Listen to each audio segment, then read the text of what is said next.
Hello, everybody, and welcome to episode 2 of Small Ball Podcast. I'm Charlie Rogers with Chancey Rogers, owner, operator of Bull Baseball in Mississippi. And this is episode 2. We're excited to be here. We got a special guest today as well. We'll bring him in this and excited about episode 2, man.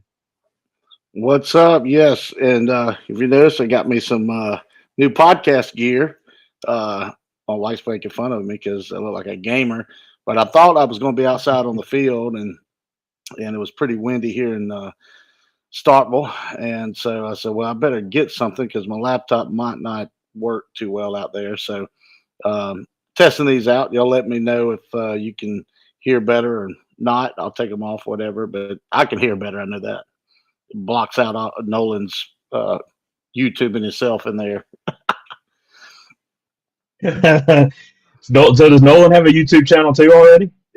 So he thinks he does.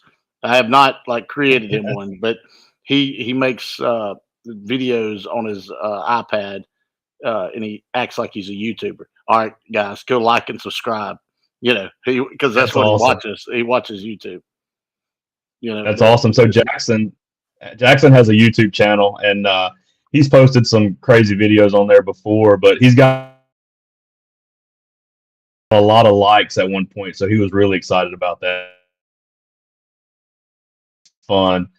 So, Chancey, last week we had so many guests kind of right off the bat that we didn't really get to talk much about kind of why we're doing this and what this is. And so talk about a little why, we talked about this a while back, and anybody who was on kind of our test pod heard some of this, but this was really your idea, and you just kind of came to me and was like, hey, I want to do this. And there's not a whole lot of this out there. Just kind of talk about where that came from. Yeah, well, I spent a lot of time on the road, whether it's, before we even moved to Starkville. I'm from a small town. You got to drive an hour to go get something to eat, and so I've spent a lot of time on the road, even before baseball when I was in Nashville. And I listen to podcasts and I listen to, different talk stuff. I'm a music guy, but during the week, I always say I don't listen to music till the weekend. And during the week, I listen to podcasts or some type of deal. And of course, being a baseball, I like listening to baseball stuff and hearing different opinions, hearing what people do that are, might be different, might be something different. I always love learning. And so I'm like, look, I like to talk. So, let's create a talk show. And nobody really does youth baseball. There's some out there nationwide, but I'd love to do one, that kind of covers local kids and, up and comings and just kind of talk what we do every day, but able to broadcast it and have people come in and ask us questions. And of course, you being a part of our organization, I see you all the time, and you being a part of a broadcast deal with Hattiesburg High and some other radio stuff you've done in the past, you kind of got a knack for it. I was like, well, here's my guy. We got, same last name, no relation. It could be a cool matchup. And, this is our second one. And I already feel like, we're like experienced now, so it's exciting. We talked about club training last week a little bit. And when we were at club training, week 3 of club training on Saturday, there were a lot of folks coming up and like, hey, you guys are famous. Y'all did the podcast. Y'all did a great job. So that was kind of fun. But yeah, I mean, I think the night that it really hit you that we needed to get this thing rolling together was the night I do radio for folks that don't know, I do radio for Hattiesburg High School, and I've done a weekly coaches show for years. And so I was interviewing Joe Gray at halftime of a Hattiesburg football game. And you texted me and were like, hey, we got to get a podcast going. And so it's kind of interesting that the original kind of idea came from a interview about with a baseball player, with a pro guy who was played from Hattiesburg, played rec ball in Hattiesburg, played high school and won a state championship and all that good stuff. So it all kind of came full circle coming back to the youth baseball scene. Yeah, and he gave us a cool shout out too. And yeah, I've known Joe for a long time. Watched him grow up, in baseball, and it kind of he was that kid that you knew is going to have a shot. And man, he's turned into just a delight to show kids and say, hey, this kid put in the work. He's got the talent and great human, and great.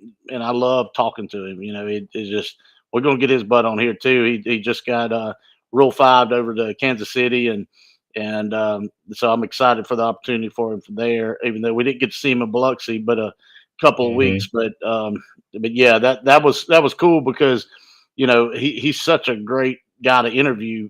First of all, and you've done an unbelievable job of like uh, just keeping it where it needed to be and asking the right questions. And I'm like, hey, that's perfect because Joe's the type of guys we're going to have on here, including today. Hmm. Yeah, absolutely. We've got a guest coming up, but I do want to ask you, just kind of piggybacking off of that, what you were just saying. You could tell at a young age. We talk about kind of youth sports all the way down to the little ones. In your organization specifically, you've got some 6U, 7U teams. I know when we started with you, I believe it was 7U. We were the youngest team at the time. But how often do you see that Joe Gray, that kid that from that young age? Because I know there's a lot of changes that go on between, especially around 12, 13 years old. But how often do you actually see that kid that from day one that he's going to be something? Yeah, talent wise, you see them more often. Now, the full package where you got worth ethic and drive and all the stuff, it's very rare. The ones that like, hey, they're gonna make it. And then you have some that just totally surprise you. Just Mhm. totally you try to guess genetics, you try to guess, what their body's gonna be, you try to guess what their arm's gonna be, speed's gonna be, and then they totally surprise you. And then you have some that surprise you on the other end. That man, they got a chance, and then all of a sudden they don't. And so it's pretty rare. There's numbers out there. There's polls. 1 in 1,000 and all this stuff. The 1%. You got the 1% that makes it to the big leagues and all that stuff. So whatever case that is, but Mississippi's very blessed with a lot of athletes and people know that, and of course our colleges um, reflect on that. We're very good at all levels, from JUCO to D2 at Delta State, uh, and of course our D1s. We're always in a running somewhere, and so a lot of draft picks per capita here, and it's there's a lot, and a lot of people blame it on the. I say blame it. They reflect on our weather that we're able to play year round, and there's a lot of truth to that. But then I think we have a little a toughness about us, kind of a more country raising, um, and we're able to grind it out because when our guest gets on here, he's going to talk about the grind. I promise you, we're going to make him, and he'll kind of explain what baseball becomes once it becomes a business. Yeah, we're about to get to that. So you're Greene County, right? Yes, There's some kind of down home country place. you broke up for a minute. Okay, you got me now. Yeah, I got you now. You Greene County. Yeah, yeah, Greene County, and then like I said, I grew up and went to school in Soso, Mississippi, Yep. and those are just some kind of country places. There's a bunch of tough, hard nosed guys, and exactly what you're talking about. And our guest today is from Van Cleve. Went to Van Cleve, which is another one of those places. And here he is, right here. It's Tyler Bray. I'll let you introduce him, Chance. You know him better than I do. All right, what's up, Tyler? Look, guys, we got so this is my brother, step brother, Tyler Bray. He from Van Cleve, like Charlie said, he went to high school there. Played baseball at Mississippi Gulf Coast for 2 years, then went over to ULM, University of Louisiana Monroe, and got drafted out there by the St. Louis Cardinals. That's kind of his baseball background, and we're going to talk about how long he played and what level he got to when we get in him. Then once he retired, I made him very quickly, jump into youth baseball for a brief second of his life, and he was like, "Oh, I don't know about that now." I made him coach a 10U team, so we're going to talk about all that. But now he's got a family now, and he's a Farm Bureau agent in Greene County, and just recently moving down to the coast. I'm going to let him talk about that as well. But what's up, brother? How you doing? How y'all doing? How you doing? Nah, Great, man. Excited to have you with us. Tell us a little bit about your just kind of your playing background. Chancey said, as you said, Van Cleve High School, and then Mississippi Gulf Coast, UL Monroe, and then on into the major leagues with the Cardinals. Just how early did you know that that was what you wanted to do? well, it would really go back to when I was admiring Chancey in high school. My dad was actually uh, Chancey. I would say Chancey Rogers. Chancey Rogers, not Charlie Rogers. Chancey Rogers. Um, I noticed y'all have the same last name, and we have a sister named Charlie. So I was trying to Chancey Charlie's on here, trying to play all that through. But no, I mean, I know it's complicated. yeah, that's right. But no, I mean, my dad was a high school coach, and man, playing t-ball, what coming up to Greene County and watching. I heard y'all talking about that toughness. I mean, you talk about tough. I mean, those teams at Greene County were so tough, and one of the things my dad always harped on, as a coach, and so that really just kind of I didn't know any other way, I guess you would say. There wasn't another option for how we're going to play the game, or you know, uh, we run every ground ball out, slide hard, tag hard. I mean, it was just a mentality that, for one, I was blessed because my dad had some previous professional. He played with the Expos for a little while, and then growing up with the teams that he had at Greene County. Um, I mean, I had no other option. So, And so what? So when did now in high school? So you ended up being a pitcher, right? yep. I was So actually, go ahead. well, I was going to say, were you always a pitcher, or in high school did you play a position? Did you hit? What'd you do? Well, actually, I was a basketball player, and that was my sport. And, after talking and just kind of weighing through things, and my dad said, go play baseball. And I think you should go. So I was a third baseman. Didn't really get a lot of opportunities. I would say I had Daniel Miles, who was in front of me at third base, who is, eighth round draft Gold Glove, collegiate Gold Glove, at Tennessee Tech, I believe. Yeah, that's right. Mhm. And so it was riding the pine really for my first freshman year. And my sophomore year, well, I guess I had a few opportunities there my freshman year. And the coach, Gary Roth, he played at Mississippi State, but he was my coach and the best coach I ever played for. But anyways, he made me a pitcher, and that was it. I mean, it was a wrap for my sophomore year of college. So I was a pitcher from there on out.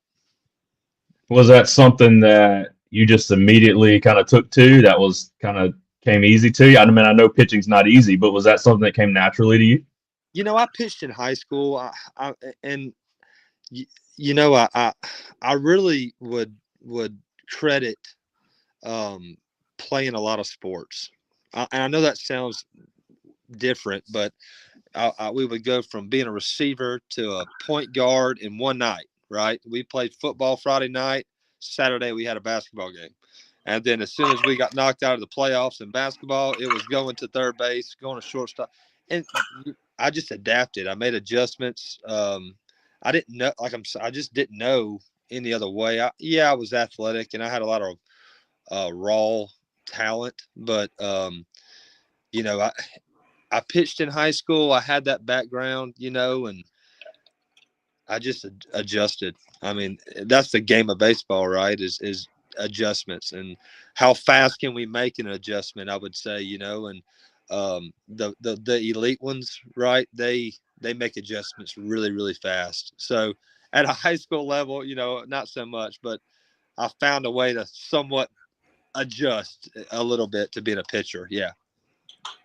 So before we go further, I really want Chancey and your opinions on this. I know Chancey with our teams, kind of in your organization right now, we're in that area where it's, hey, we got club training on Saturday morning, and then most of our kids have basketball Saturday afternoon. And you go look at the NFL players, Patrick Mahomes, Matthew Stafford. You look at those guys.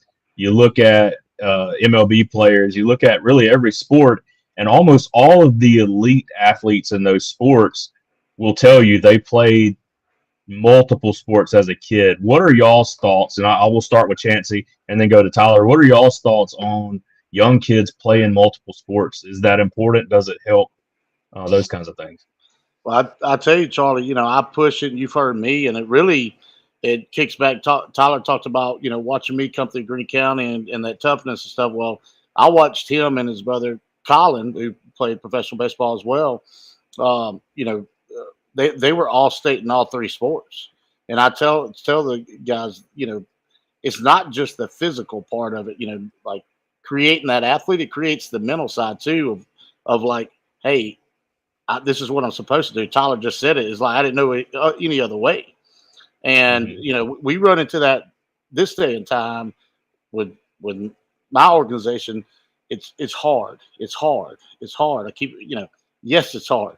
If it wasn't, everybody would do it, and not everybody can do it. So yeah, people ask me, hey, should he play rec ball and this?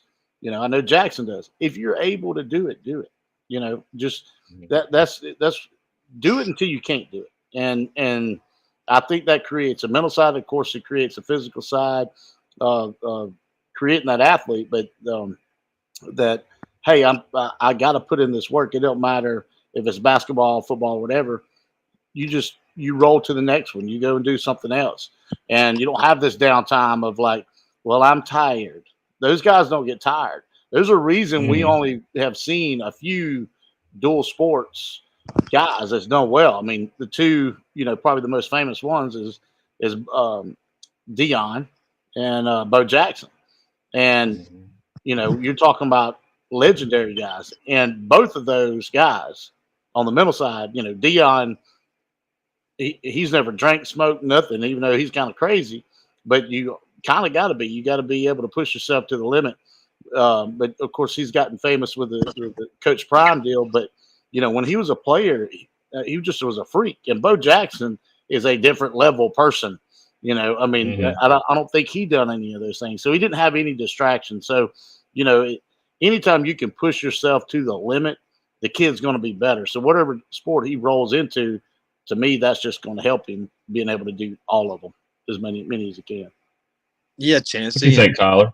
Yeah, I mean, that's why I was kind of piggybacking there. And honestly, if I kind of remove myself and look down, as in a drone sense at what it takes or what I believe in when it comes to playing multiple sports, the kids that I played with growing up they're different than what they are now.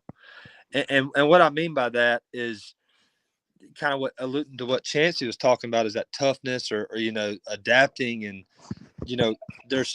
we've gotten so polished so young, that they're so good at mechanical stuff. Kids these days, they're so mechanically, but what they lose in that rawness is the toughness, the eager, the yearning to get better, to the gridiron type mentality, hard nosed, and that's, I mean, there's more talent today than there's ever been, but because they're so skilled, right? They're so skilled as a baseball player. You look at baseball players back when I was playing. Well, those are the players, the quarterback, my shortstop at Perk was the quarterback of St. Martin, and then the point guard at the point guard Pascagoula was my second baseman. And now it's like, oh, that dude's just a one sport guy right there, and so, I mean, I get it. You're 5'8", you're not going to be a point guard, but you put some effort into baseball. But I really believe that toughness is one of the most important attributes for what a man can have. Mental toughness. I think we just lost Charlie Bordeaux.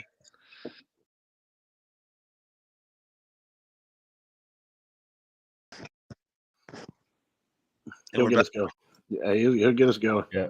There we go. Sorry about that. Lost you for a second. Go ahead. I got you. You really believe that toughness. Yeah, you never stopped rolling, so that was good. Yeah. So the kind of the toughness, I think, really is something that, you know, as a man, you know, we need to have and instill in kids to how to be a man. And yeah, I know that's a little far fetched, but when you're looking at kids, I just don't know how tough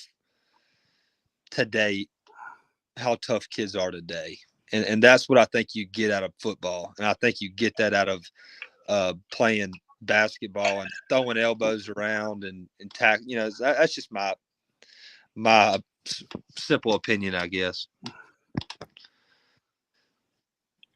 Okay. Well, yeah, I mean, and you know, you see too, we talk about the athleticism and the toughness, and all those sports bleed over into the other sports. You know, you talk about, you see Mahomes, you know, kind of throw one sidearm. It looks kind of like a shortstop. You see those guys do those things. You're like, man, I bet that kid played baseball. Or you see a a tight end go up and make a catch over everybody, and you're like, he was a great rebounder when he played basketball. You know, you see those things, and I think, you know, each sport it physically kind of helps the other too. I would think. Yeah, they absolutely do. Yeah, I mean, like Patrick Mahomes, he was drafted in baseball, right? Wasn't he? Mm-hmm. Yeah, well, his daddy was a big leaguer. That's right. Yeah, Mm-hmm. I think there's some parallels there. You know, between I don't know. We just had a Hall of Famer, Todd Helton. He started over Peyton Manning as a quarterback at Tennessee. Yeah, isn't that crazy? Yeah. Yep. Yeah. That's right. So, yeah. So high school, played a couple sports. What took you to Mississippi Gulf Coast? Well, back then there was a protected list, so I had no option. You know, today's world, and do I think it's best for JUCO, MACJC? Absolutely, the way it is now. But because I was in Mississippi Gulf Coast kind of area territory, I had to go. That was they protected me. I had only one option in Mississippi to go to junior college, and it was Perk. So they kind of forced my hand on that. I didn't have, you know, the ability to go to see Jones's facilities or Pearl Rivers, but I think it's been good the way it is now for sure. And then from there, it was ULM. How many folks were coming after you out of JUCO? One. Funny story. I was headed. Oh, I say one. You know, I had a couple walk-on offers, and Delta State was on me pretty hard. And actually, the MLB draft is the reason why. Funny. I mean, I got stories for days now, but come on. Justin Hill, he's now the head coach at McNeese State. He was my pitching coach, and he drove from Monroe all the way to North Florida to watch me play. And needless to say, I didn't get out of the first inning. Matter of fact, my coach Gary Roth said, "Do you think you lost your scholarship today?" I said, "Yeah, I think I did." He goes, "Yeah, you're right. You probably did, but it's okay." You know? But anyways, he drives down to North Florida to watch me throw 30 pitches in one inning and get pulled, give up a few runs, and walk a few batters. I mean, it was awful. And I go through the year, don't really talk to nobody. Delta State saw me, and then Will Browning, he's actually a Mississippi boy. He's Jackson area, went to Hines. He gets drafted, and I go to Monroe on a scholarship and play for Jeff Shake Snyder my first year, then Bruce Petty my second year.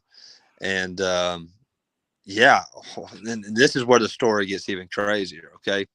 So all fall, I don't do well at all. And fast forward to the end of this season, we're the second worst RPI, which is like how they kind of power rank your second worst RPI team in the country. I think Alcorn State was behind us. And he tells me, my coach, Christmas break, says, look, you're not going to pitch here. You got to do something different. This isn't working. So Justin Hill, my pitching coach, says, man, why don't you kind of remind me of Will. Why don't you just kind of drop down low 3/4 sidearm, below sidearm, and see how it goes? Well, I come back in the springtime, after Christmas break, and my velo's up 5, 6, 7 miles an hour, and it's starting to come together. And I have a really good junior year, and I become kind of our setup closer. I'm the guy they go to. And, looking back at my college, my Division I career, going to a ULM, that's the reason why I got drafted. If I went to LSU, I could pitch at LSU. I could pitch at Mississippi State or Ole Miss. I wouldn't have pitched as many times and gotten better the way I was able to at Monroe that I needed to develop, right? And at Monroe, it was just a perfect storm for my career there. And so fast forward to the next year, a couple scouts are talking to me here and there. They're interested. I'm filling out these questionnaires and stuff, and nothing serious, right? And we faced Lafayette. Last series of the year, Lafayette's #1 team in the nation at the time. I mean, they're I think they set all kind of records that year, home runs and team batting average. It was crazy. I go down there on a Saturday, and I throw seven innings, shutout baseball, give up one unearned run in the 14th inning, and lose the game. Yep. So fast forward. So that was on a Saturday. Monday night, first collegiate start was against Lafayette again in the conference tournament at South Alabama. And I throw another 7 innings and give up 1 run through 7. And the same scout, Nick Brennan, Brennan at the St. Louis Cardinals at the time. He's with the Padres maybe, or Pirates now, but he saw me both places. He said, "Darn, this kid can pitch. He's got it." And man, it just clicked. And I got drafted. My professional career started off of those 14 innings of, you think about how many innings I've thrown in my whole entire career. And, my dad's always said it, and Chancey's Chancey's followed my career my whole way, from Perk and all. And he said, you never know who's watching. And I've been to practice. You really I had no idea that Nick Brennan was in the stands watching me pitch. And he was the one that 14 innings is what he saw. And that's what I got drafted off of. It was late, but hey, I got a shot, right? I mean, that's what it's all about. It's just an opportunity, and that was my college career, huh? Yeah. So before we go into the pro career, that's interesting. It just takes that little bit. And Chancey, I've heard you say that before, and Mike and I and have told our team as well. You not just about scouting and that kind of thing, but just about attitudes and effort and that kind of stuff. Kind of go through that a little bit. How you never know who's watching and who could be watching.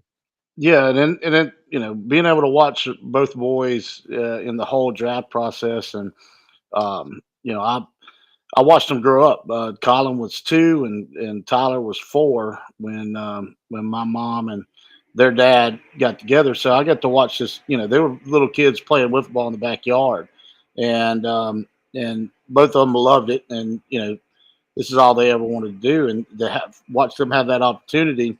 They were that kid. Those are kids that we already talked about. They did a lot of stuff. They set themselves up to be successful in this, but it's so hard. It don't matter. It's so hard. And yeah, they did have a dad that was a coach, and we talked about little things last week a little bit. You talking about pushing the little things, like doing things right, showing class, win or lose, hustling on and off the field, just the way you look, and I tell our players, hey, especially this day and time, it's become a beauty pageant, but not necessarily beauty. You got to be attractive. That coach has got to like you somehow, and everybody likes different things. I mean, the easy things are the good arms and hit bombs and can run fast. But you add in the little things, and those are the guys that are going to get chances too, and usually they get to play a little bit longer. And so yeah, you know you never know who's watching. And so just like Tyler, he could have, one pitch could have threw him off and he showed his butt and they leave. I promise you, it happens all the time. And They're look, not sitting there watching that. yeah, and I'll kind of touch on that a bit. Funny story here, but I mean, like, and it goes to what Chancey's talking about. One thing, Lafayette, Monroe, ULL and Monroe, we're big rival, right? And I mean, this place is packed out. Number one team in the country. They're hosting a regional. I mean, it's on. They're the real deal. And I'm warming up down in the bullpen, and this guy's had a few Pepsis, I believe. And he decides to dump one on me. This is right before I go in the first time at Lafayette, and I'm covered in an adult beverage, just completely covered, right? And man, I was mad. And one of my best friends is Chet Semino. He's big old Cajun. I mean, he's you remember him, Bulldog? Mm-hmm. And I got you, bro. He's talking that and he was taking care of him. But man, that could have easily triggered me right there. But that composure, I guess, if you say heart is in the right place, if you're really truly trying to win and dominate, and what the opportunity you get, whatever that is, and I'm not just talking to baseball players, I'm not talking to just kids, I'm talking to adults that maybe want to do more or want to be successful. I mean, if you're trying to do all the things to get there, and at the end of the day, and I'll kind of end it with this on this subject, but I have one of my bosses at Farm Bureau. I'll never forget, in a meeting, he said, "Do you regret? How many of y'all play sports?" And I raised my hand, and this is why I am the way I am today. But he said, "How many of y'all play sports?" And everybody raised their hands. Would you go back and would you work a little bit harder, or would you do this and that? Raise your hand. Everybody raised their hand. And I raised my hand because that's what I was supposed to do, because everybody was doing it. But in my heart, there was a time whenever, from that moment of me getting drafted to the day I quit playing, there is no effort regrets I have. I know that everything I had was laid out there on the line, and I gave it absolutely everything I had. And whenever I walked away, you're going to miss shagging balls and you're going to miss piff. Tyler Bray does not regret or miss or wish he could get out there and hit fungos again. I know what I did, and that was it. That was as far as I could go, right? And I know I'm kind of talking about pro ball here, but that's really what it boils down to. If we just really, as humans, do everything we can to be the best we can, things will end up happening good for us, right? Things tend to catch fire. I know, as a kind of a lesson and on that part, and then we'll move on. But I know, Chancey, you're very specific about the little things that our guys do, as far as how you lay your glove on the ground and how you warm up in pregame. I mean, we had half a practice on you telling our guys what all that they do during pregame, and how the pitchers and where the pitchers and catchers go and that kind of stuff. And so you're saying those are the little things that people are looking at, right? Oh yeah. I mean, that's every coach has got their pet peeves, and so if you're getting recruited by a college coach, they're going to have their own little thing that they look at. So me as kind of like I'm not a high school coach or anything. I'm a player development guy that gets 7-year-olds, try to prepare them for high school, and then of course as they go forward, it also prepares them for that opportunity to play in college, and then even further. But if I tell them everything that I know a coach likes, then hopefully something will stick. Because hopefully something, bottom line, it looks like it means something. Anytime I get on to kids for doing stuff like that, I always ask them, why do you think I'm getting on to you? What does it look like? The way you take a knee. When they're sitting on their butt, and every club training, you hear me fussing at them. I was like, why do you think I get on to you about that? Does it look like it does this moment right now mean anything to you? And if you're just kind of sitting lazy and looks like you don't care, so coach don't like that. It don't matter who you are, and so I always tell them you gotta, you don't have to be a brown noser, but a coach has got to like you for you to be successful in this business. I promise you, in this career. Yeah, I like that. To tell them, make it look like it's important to you. Right. Let people know it's important to you. So moving kind of as we ease into the professional part of your career, Tyler, I want to hear from both of you guys on, we talked about 14 innings is what got you recruited, and obviously there were scouts who came to watch you play from major league teams. What is what's the mentality? What's the kind of mental part of knowing that those guys are in the stands? And do you try to block that out? Do you try to go harder because they're there? What mentally do you do? Because I know it's got to be stressful. Yeah, and I think you kind of get used to it, right? I mean, I remember scouts coming to junior college, and eventually, yeah, you probably think about it. I see the scouts back there when I'm warming up, but once that inning starts, or you toe that rubber, and the umpire says play ball, or gives you the hand signal, it kind of goes away. It's really just about competing, and it really, and all these things that we're talking about really just goes back to who we are and how we're built, right? Like we're winner. We want to win. We're going to compete. We're going to get after it, right? I mean, that's just kind of there's nothing worse than losing. I mean, it's not fun to lose, right? I mean, if Mm-hmm. I want to win if it's playing tic-tac-toe, or and so at the end of the day, yeah, I mean, definitely know they're there, right? Your warm-up pitches, you're thought a little harder. Here's a tip for all the kids out there: if you throw one low, the radar gun is going to pick up higher velocity when you skip it off the plate. So you gotta give your catcher the sign. You'll pop 2 or 3 miles an hour higher if you skip one off the plate. So that's always been what I've been told, right? So absolutely. Did I throw one? Did I skip one in there? You bet your tail I did. Yeah, I did. but once that inning started, I'm trying to win. I'm trying to it kind of that kind of goes in the back, right? So. And Chancey, you've been that guy. Obviously, not a pro scout, but you've been that guy in the stands watching a specific kid. I know for your organization, for prospects, and when you were coaching in high school, that kind of stuff. You've been that guy watching the kids. So on the other side of it, what are you looking for, or what do you think scouts are looking for when they come and watch a kid? Yeah, on the when I played at Jones, and I got done and went to Cary and went back as an assistant coach.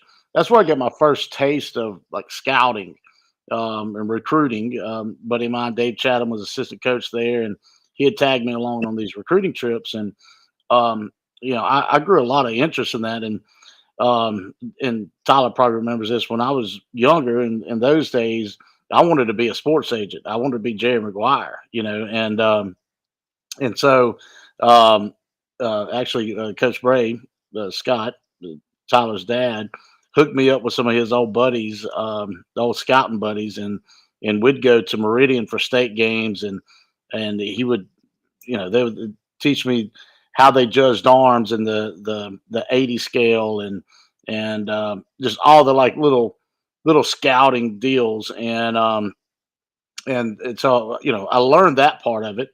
And then as we, I rolled into this business recruiting kids for showcase. Really, is about the only thing we recruit for. But I mean, I'm gonna get hammered for this, but I recruit 6-year-olds also. I mean, I've got a 5-year-old now, and I just left the field down there, and there's several 6, 7-year-olds, and I promise you, I'm like watching. I'm watching which ones like carrying their bag themselves, uh, hops in the dugout, jumps right on the field, excited about being there. Because here's the deal: I've got 16 youth teams down there, and not all, just say 160 kids are excited about baseball. Those kids are hard to coach. They just Yeah. are. And that's just the way it is. But there's a lot of them that are, and that's what keeps me in the business. That's what keeps me excited. Kids that are excited about playing baseball. Because I was that kid. I wasn't very good, but boy, I love it. I mean, I'd be running out of there. That was my fun time. I couldn't wait to take ground balls. And it depends on what morning it is, but there's some days now that I'm still that excited. I mean, our first tournament, I promise you, I'm going to be like Jackson. I'm going to have my uniform laid out. Like I'm going to look at it 2 or 3 times and like, all right, what else can I add to it? Yeah. Let's go. As a coach, and next time somebody sees me at a youth baseball tournament, they're going to be making fun of it. Yeah, that guy, he's goofy as hell. He's just he gets into this way too much, but that's why I'm You in the love it. business. I You love love it. Yeah, Tyler knows. Look, he's trying to get me to do 100 different things. I promise you, because I don't make much money at this, but I do love it. It just something kept bringing me back, Well, and well, Chan- luckily we're able to do this all the time now. So Chancey, I got a question. uh, How much has analytics, your bat? How much does that change your kind of prospecting, your scouting, your kind of man, you know? yeah, it gets for me it just gets talked about a lot more. It just I'm not on.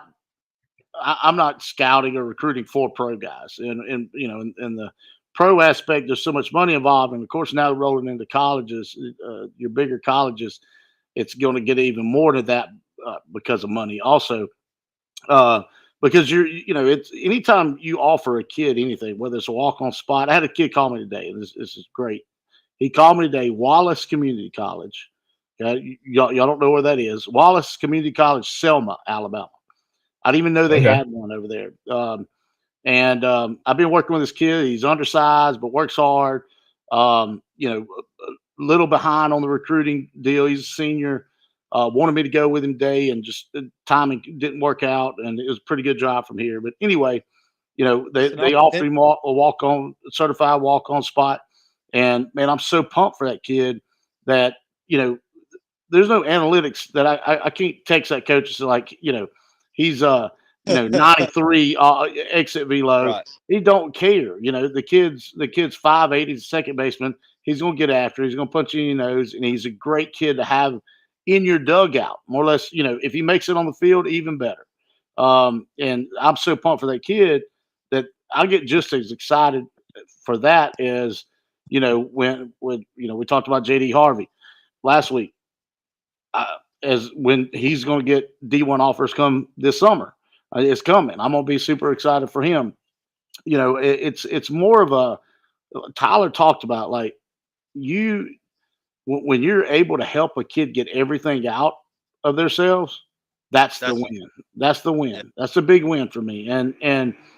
What his dad taught me, that on a baseball field, it don't just create baseball players; it creates better men. So that person's going to roll over into whatever job he gets, whatever when he becomes a husband, a father, all those things. Just that fight and that want to, that goal setting, everything that it takes to go play college baseball or even make your high school team, whatever that level is, just the highest level. It's going to make them awesome And, for that. and that'll give them that gratification. Like, I made it as far as I could. Right. I mean, at the end of the day, no, we're not all Mike Trouts, and we're not all Bryce Harpers, and we're not, what's the Skeens, Paul Skeens from LSU. We're not. I didn't have that type of ability, but I had an opportunity. I had a little bit of what I had. I was raw athletic, and I just made the most of it, right? And that at the end of the day, I mean, what more can we ask for, right? In anything that we do, that get the most we can. Look, man, that's where we're at, and then roll that over into whatever you're going to dominate at. Because there's, things that we do, all of us do.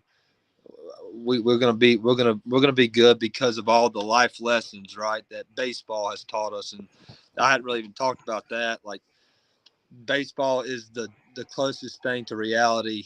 There's peaks and there's valleys, and there's more valleys than peaks. And you bat three, you go 3 for 10 in a baseball, the rest of your career, you're a Hall of Famer.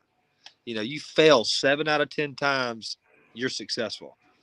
It's a game of failure, and it teaches you how to deal with problems, teaches you how to deal with failure. And, kind of back to analytical stuff, that the prospecting or kind of scouting, that you can't measure that. You can't measure any of those qualities. There's not going to be any more David Ecksteins playing shortstop for the St. Louis Cardinals. You know what I mean? Well, Well, I'm glad. yeah, it's definitely changed like I said, what people talk about. It still can happen. Yeah, just on the higher level, it's just so hard because what I was rolling to about the kid from Wallace or getting the offer from Wallace, you're gambling on a kid. So now the stakes are higher. And so, yeah, I'm going to need some evidence. I'm going to need some proof. I'm going to need some quality numbers. And that's what I think that comes into. And so there's an importance there because, we have to adjust with it. And of course, I run a prospect camp, but we got to get numbers. Bottom line, we got to have numbers for kids. But then there's another side of that where I want numbers. We're able to get them very easily now. I want kids to have somebody to chase, and I always tell them, if you got somebody to race, you're gonna race yourself. So that's gonna make you run faster when you got something to chase. So there's the good and bad in them. Yeah, so I'm glad you brought up analytics because obviously that's where the game is now, and it's trickled down into the youth sports as well. And and Chance knows this. I know both of you will be very honest. So I want to ask this question. Everything is showcases now, right? So you go to these showcases and you pitch, you hit, you see how hard you can throw from the outfield, your position velo and that kind of thing. But how much? Obviously, I want to know, Tyler, was there much of that when you were in high school? And then also, how has that changed the game? I know y'all hit on it a little bit with, hey, that kid with the big heart but the not great numbers isn't going to get as many opportunities now as he used to. But how has that changed the game? And do you guys think it's a positive or is it a negative? You want me to go first, Bull? Yeah, go ahead. I didn't see it at all growing up. It was more just, projecting. Oh, that kid's got the body, kind of passes that eye test and does everything right. We can project that. Pro ball is really where I started to see some analytics come in with some trackmans and spin rates and launch angle and trying to get the bat flat or bat speed. It's a different monster, and they were just starting to really put their toes in that water on the TrackMan when I was just getting released. And so I guess I had 2 years of TrackMan, and it is all covered up in baseball, in professional baseball. But what I will say, I think it's really good for kids in general. It's not going to change your hubs, right? Your Atlanta, Miami, Dallas, Houston, California, what it really does is it helps those Joe Gray. It helps those kind of weird places, the Loosedale kids that, what's the big guy that pitching now. It allows the kind of the logistics of a scout, a coach to see more players. Like, oh, that kid down there in Greene County, Van Cleve, for that matter, isn't going to get a lot of scouting, done just because it's in the middle of nowhere, right? Why go to why go to Greene County to scout somebody when they can go check a prospect camp out, and have 200 kids come through right there in one spot. And there's not no road, having to hit the road and travel around to find these kids. I really think it helps out those rural areas, Mississippi for that matter, players to be able to be seen if they have those qualities. If they don't have them, they don't have them anyways, right?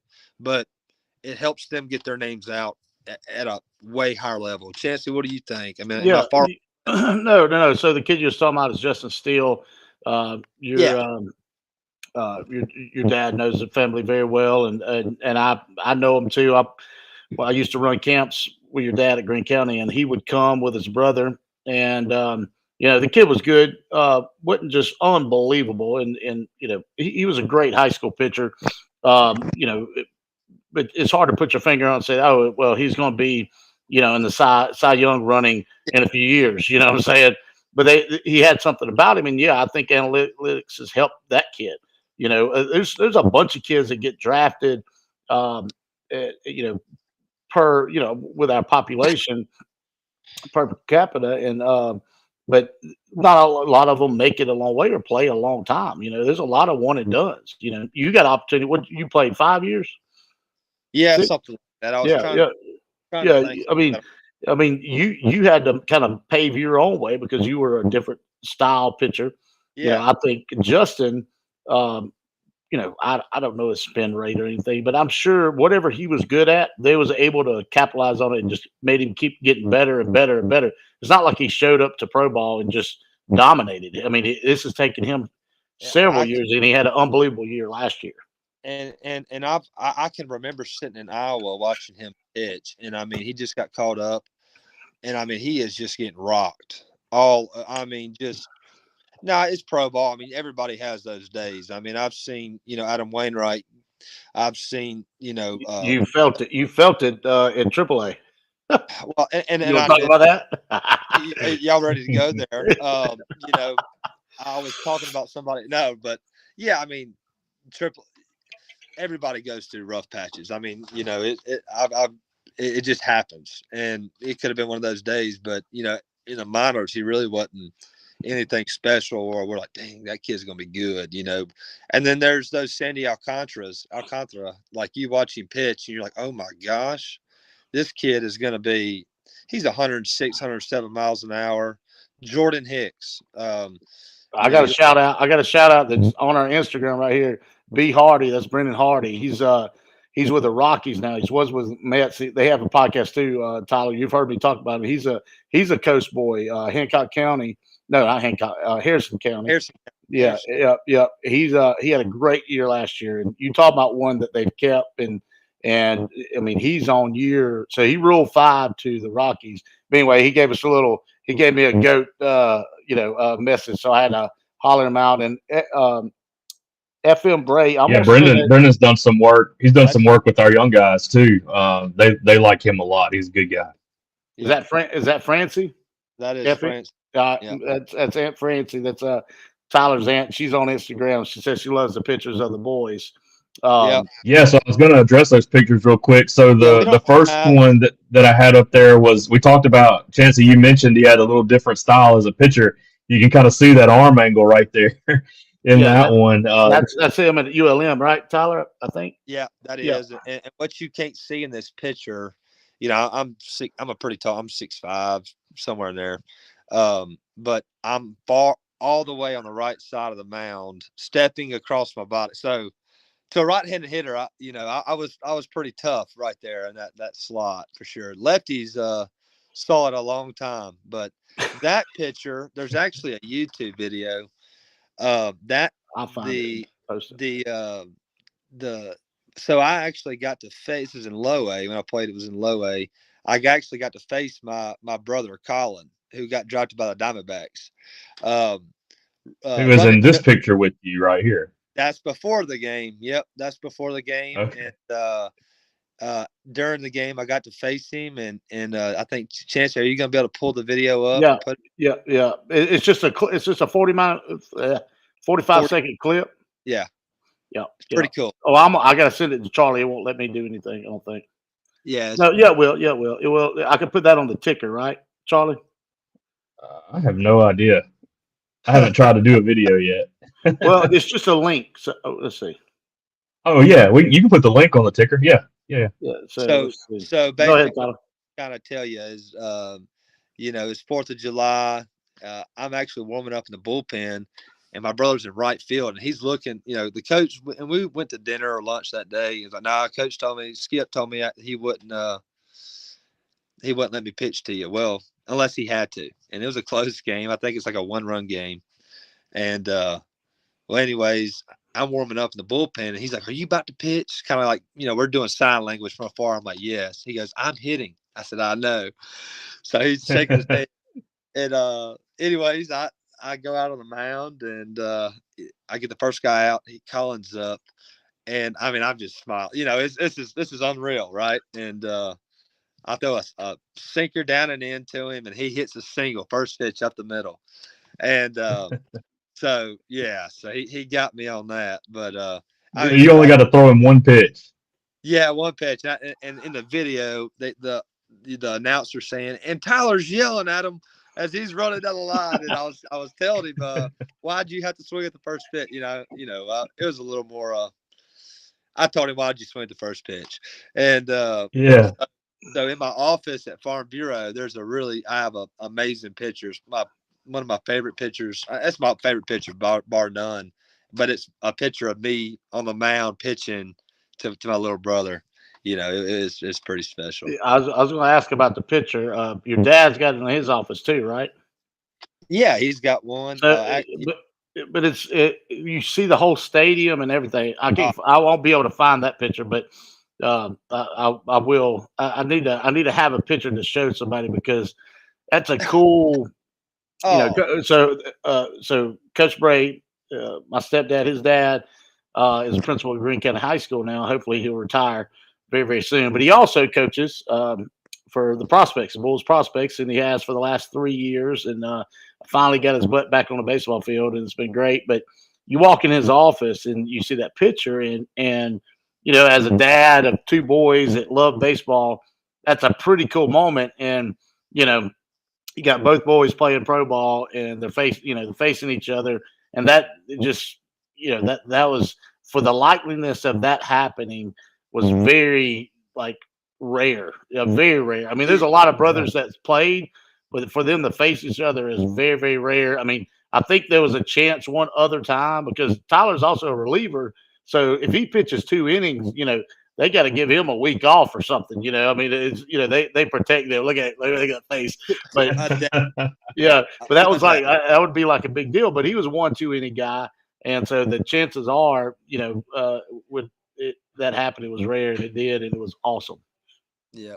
Yeah, that's fantastic. That's great, man. Yep. That's really cool. So as we kind of wind this thing down a little bit, I do want to know, Tyler, what advice as a guy who made it all the way to the top, what's some advice you would give to young players in general, but then specifically young pitchers? Man, just and I know this sounds very elementary, Charlie, but just have fun, right? Do the right things. Uh, Not every. I mean, there's some. Just have fun. This game will eat you up and spit you out. And I guess to my high school, college, if there's people are listening, you don't realize how close you are to the next level.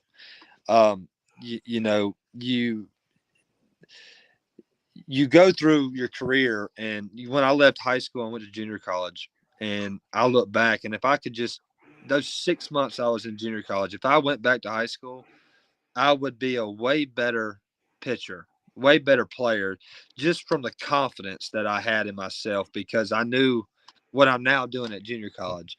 And I think that's the biggest separator among pro ball players, junior college to D1, high school to JUCO, and even ninth grade ball to 10th grade ball, or even lower, is you don't realize how close you are to the next level. And just be real short and quick. The confidence on that it gives you so much confidence to know that you can play with these guys, and that I think is a really determining factor. But from a pitcher, I a lot of people probably disagree with me on this, but throw it over the plate and let your defense play. I think too many pitchers are, and even coaches in high school and travel ball, they're too selective. They won't. Adam Wainwright, he'll be a Hall of Famer in a short period of time. This is in a bullpen. I could talk for hours about things like this, but Adam Wainwright would literally set up in the middle of the home plate. If he's starting to go tough, he would say, "Look, if I miss left, it's inside, and if I miss right, it's outside." And that's the most simple. He's a Hall of Famer, and he's telling throw it over the plate, and if you miss left, you're still in the zone, and if you miss right, it's still in the zone. We complicate this thing. There's too much analytics. There's too much. Let's try to hit this one tiny little. Just throw it over the plate and see what happens. Good pitching is going to beat good hitting every day of the week. Throwing strikes in most levels is going to be all you need, in my opinion. That was kind of Greg Maddox's thing, right? Is like, hey, no reason to waste pitches, right? You throw it over the plate. You got 9 guys out there, but it's 9 against 1 at that point. Let them work. Yeah, and what you're also doing is making these hitters swing at a ball. Let's just say you throw 80 miles an hour, right? And 80 miles an hour to go 60 feet 6 inches, and not even that. You take out the stride and your release point. You're closing in on 52 feet or less. I used to know these numbers, but you're right. I mean, 50 feet to hit 80 miles an hour. I mean, that's a hard thing to do in itself. Now you start bumping, you throwing 92, 94, 95, 96, 97. I mean, now you get to AAA. I can tell you that's as far as I made it, but you better hit a spot, and you better be able to throw a lot of pitches and strikes at that level. That slider that I had was really good, but for some reason in AAA, they saw it and they know how to hit it. They saw it one time. Well, you talked about you don't know how close you are to the next level. AAA, it's about as close as it gets, man. You're right there on the doorstep.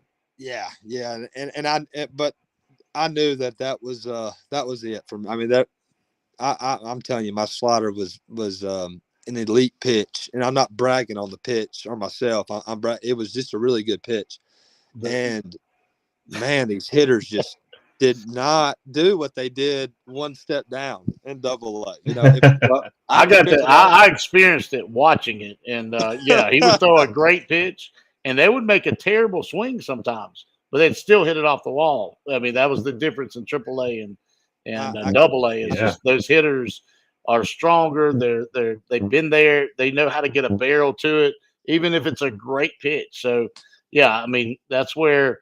When these guys are really, really successful, they put in the time and figured out like, all right, that's where analytics helps. I think pitching is the scouting.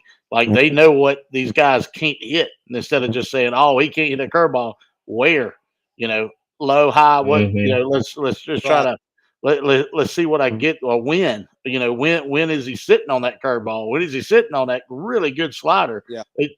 That's what amazes me. They can sit on these, horrible pitches to hit, but they still can hit them. It's amazing. But that's why they're the best of the best. That's why they're the 1%. And it's hard. And you go down, and I was talking about Jaime Garcia. I mean, I watched him give up 15 runs in 4 innings.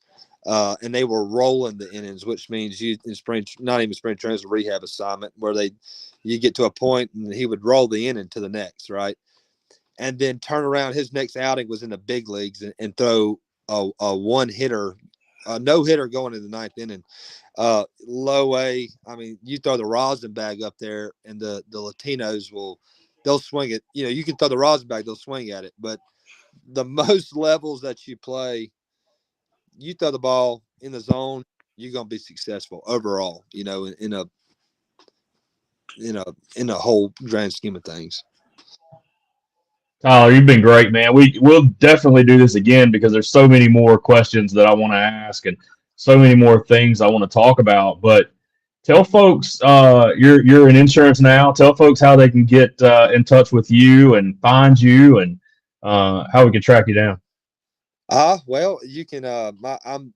I ain't gonna give you a 1-800 number. It's my cell phone number. I guess that's really my selling point there. But it's 228-219-1193, and my email is tyler.bray at sfb as in boy cic.com. But I'd love to help you out, and I appreciate that very much. You didn't have to do that, but I appreciate that a lot, But Charlie. you've got a Facebook page with your Farm Bureau and everything.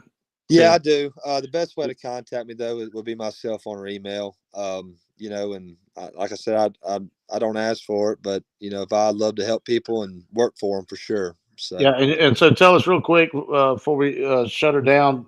So you are in Greene County, but you've got 2 more offices, is what you told me, on the coast. Tell us a little bit about that. Yeah, I'm excited about it. It's going to be in Gulfport, Biloxi, but I can sell anywhere in the state of Mississippi. House autos, your property autos or life insurance, do general liabilities. I'm excited about it. And again, Charlie, we can talk about this. All my history as a ball player has come into an insurance agent, right? And has made me who I am. And I'm ready to work. I can succeed at this. There's nobody telling me I'm not good enough. It's up to me, right? So I'm excited and looking forward to it. So yeah, if anybody wants call Tyler, talk a little baseball, get some life insurance, and there you go. Get your car and house covered, all in one good little conversation. I'm sure that's right. He wouldn't mind taking your call. So that's right. Chancey, final thoughts? Yeah, man. Second episode. This has been fun.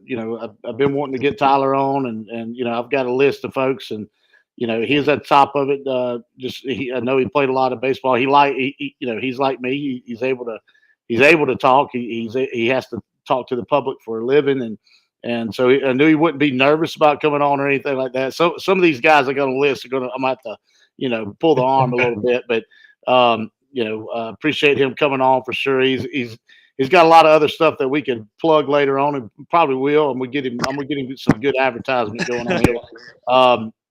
He's in the Airbnb business and everything else, so we'll have to reach out on that. But he's going to be a good one. Just maybe plug in for a few minutes here and there on some nights, and just give his opinion. He'll probably start tuning in. But yeah, excited to have him as one of our first guests, and